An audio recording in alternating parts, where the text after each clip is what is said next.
Кто хочет $20? Я хочу. Я дам их одному из вас, но сначала сделаю так. Кто все еще хочет их? Я хочу. А что если я сделаю так? Кто хочет их теперь? Я хочу.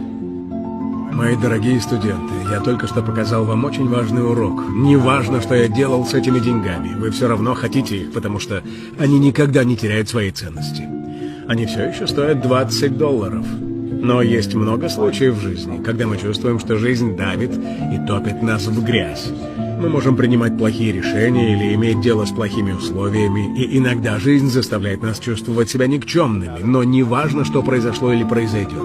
Никогда не теряйте свою значимость, никогда не теряйте свою ценность.